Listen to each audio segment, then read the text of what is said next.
Papa Pic et Maman Boue. Quand j'avais 5 ans, mon père, militaire à cette époque, a été muté en Afrique, à Djibouti. Pour moi, aller vivre là-bas, c'était sûrement une aventure extraordinaire. Par contre, je comprenais pas bien pourquoi il fallait se faire des piqûres avant de partir. Et puis une fois sur place, on y avait droit régulièrement. Je me souviens de ce bâtiment grisâtre et de cette lumière blafarde. Je hurlais pour ne pas y passer. Je crois même que j'essayais de rentrer dans le mur pour disparaître. Ça n'a pas fonctionné et j'ai été piquée.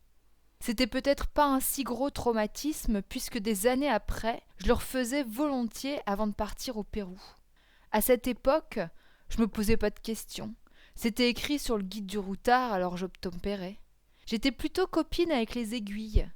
J'allais donner mon sang régulièrement, même si souvent c'était douloureux. Faut dire que vos veines sont toutes fines, c'est pas facile de les viser. Depuis quand il faut être championne de fléchettes pour être infirmière? Ces dernières années, j'ai entendu des jeunes parents refuser les vaccins et je me suis interrogée. À mon époque, il y en avait 3 obligatoires et maintenant on est passé à 11. Jackpot! Ouf, je l'échappais belle. Comment un petit bébé peut supporter toutes ces doses? D'ailleurs, à entendre leur géniteur, ils pleurent beaucoup et ensuite ils sont KO, comme des camés. Moi, ça me fait vachement peur. Et pourtant, pas le choix, faut y aller. Il y a la loi à respecter, la santé à préserver. Je me dis que c'est quand même bien les parents qui savent mieux comment protéger leurs enfants, non? On demande aux femmes de porter leur bébé pendant 9 mois, de bien savoir le nourrir, le langer, le baigner, et puis on se pointe pour lui dire qu'on va injecter un peu d'aluminium dans cette petite cuisse potelée. Ça me fait frissonner. Déjà que même pour emballer mon sandwich, j'utilise plus d'alu.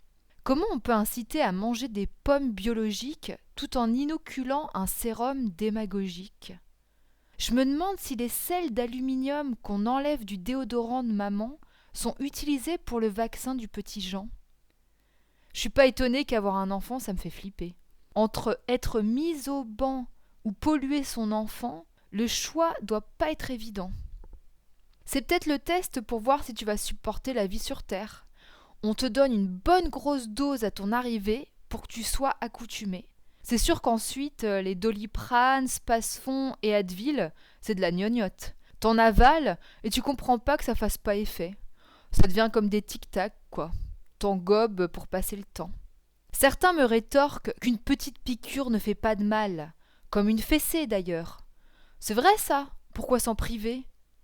Je sens la fébrilité de ceux qui ont hâte d'être piqués, comme s'ils attendaient le Saint Graal.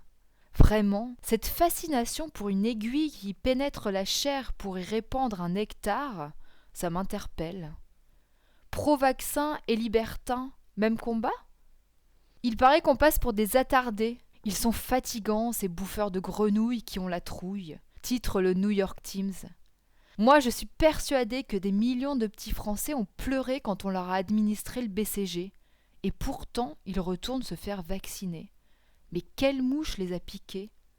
D'ailleurs, il y a des tas de gens qui deviennent dingues quand une guêpe se pose sur la toile cirée. Peut-être que ça leur rappelle la seringue qu'ils ont toujours redoutée. À vous dirai-je, Manu, ce pourquoi je suis déçu. Y en a vraiment qui déconnent, même des grandes personnes. Moi je dis que les câlins valent mieux que les vaccins. Merci de m'avoir écouté. Et si toi aussi tu penses j'ai mon mot à dire, je te propose de te faire la courte échelle pour t'aider à organiser tes pensées, identifier tes sentiments, pour délivrer un message clair et authentique à ton destinataire et pour te sentir responsable de ta vie. Cap ou pas cap?